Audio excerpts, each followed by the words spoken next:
ഖുർആൻ തന്നെ പറഞ്ഞു, ഒരു മുസ്ലിമിനെ ഞാൻ പരീക്ഷിക്കും. എങ്ങനെ? പേടി കൊടുക്കും ഞാൻ. പേടിയല്ലേ ഇപ്പൊ നമുക്കൊക്കെ ഇപ്പൊ പേടിയല്ലേ? ഉസ്താദെ പടച്ചവനെ, ഇവിടെ നടക്കുന്ന ഹരിയാനയിൽ നടക്കുന്നത് കൊണ്ടോ പള്ളി കത്തിച്ചു ഉസ്താദെ, അങ്ങനെ ഇത് ഉസ്താദെ, ഇങ്ങനെ ഇത് ഉസ്താദെ. എന്റെ പ്രിയപ്പെട്ടവരെ, നമ്മൾ മനസ്സിലാക്കേണ്ടതുണ്ട്, ഇസ്ലാമിനെതിരെ ശത്രുക്കൾ മുഴുവനും ഒറ്റക്കെട്ടാണ്. അവരെല്ലാവരും ഒറ്റക്കെട്ടായിട്ട് ഈ സമുദായത്തിന്, മുസ്ലിം ഉമ്മത്തിനെതിരായി പ്രവർത്തിക്കാം.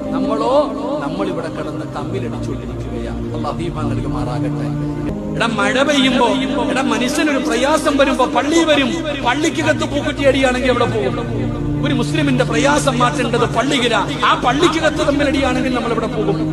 ഒരു കുടുംബത്തിൽ കൂടപ്പറപ്പുകൾ തമ്മിൽ തല്ലുകയാ, പിന്നെന്ത് ചെയ്യും നമ്മൾ?